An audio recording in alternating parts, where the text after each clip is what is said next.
Hello everyone, and welcome to the last tab on Prep 3.2. So on the prior tab we had information about the population, standard deviation and mean, and the sample data. On this tab we have the population mean, at least what's claimed, but not its standard deviation. And so we're going to need to substitute the sample standard deviation for the population standard deviation. So it's a good thing that we saw on that first tab that usually they're pretty close and they get closer as the sample size increases. Because the sample standard deviation is less precise, it becomes a t-test instead of a z-test. The t-distribution is similar to the z-distribution but has heavier tails, which means it has a higher probability of values far from the mean. This accounts for the additional uncertainty introduced by estimating the population standard deviation from the sample. All right, so here's the problem. Bright Light Corporation manufactures light bulbs. The CEO claims that the average bright light bulb lasts 300 days. So that's what he's claiming the population mean is. A researcher randomly selects 100 bulbs for testing. What is the probability those bulbs would have an average lifespan of 288 if the true population mean is 300? Calculate t-scores for each. Excuse me. And then compute probabilities. So here's our sample, and away we go. So first, let's frame the problem. And it's going to be probability below x, right? Because 288 is less than 300. The case will be then one tail left. The function will be, this one's different. This is going to be t dot dist, because it's going to be a t-score and then a probability. All right, so the population mean. CEO says it's 300, so we're going with 300.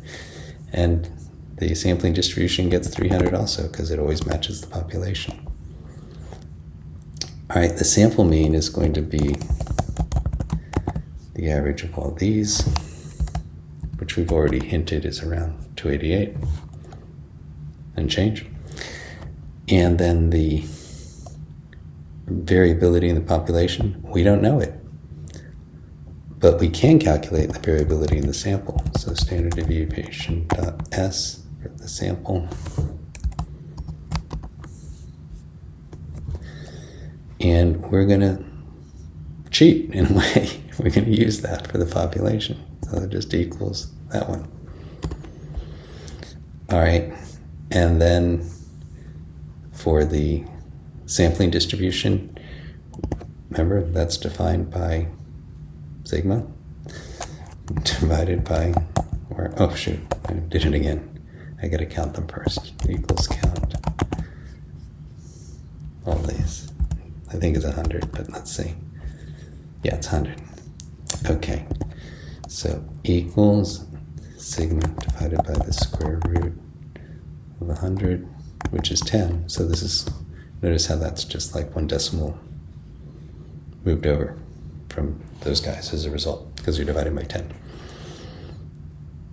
Right? Which kind of means that it's 10 times skinnier than than the other. And that's kind of neat. So there's the sampling distribution in blue.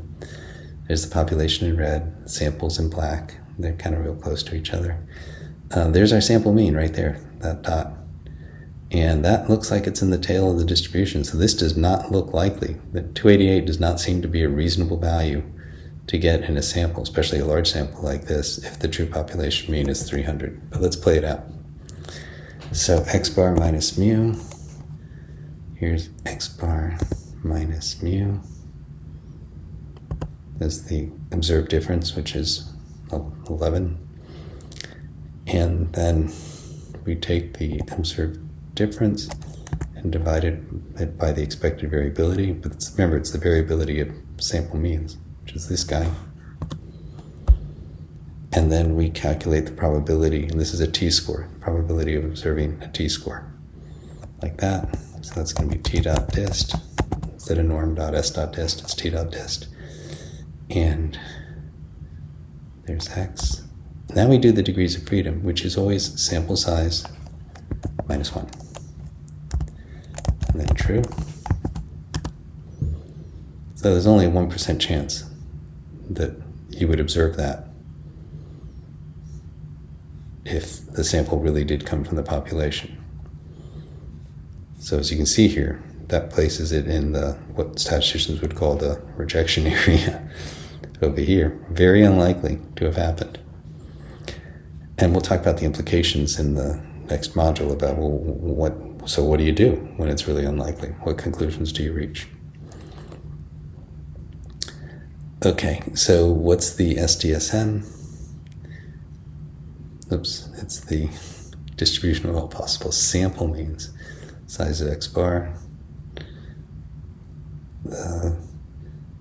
Why do we keep asking you these same questions? Because they're actually pretty important questions.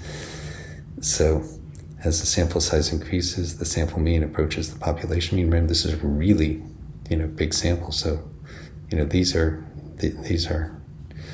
spot on. The standard deviation. Right.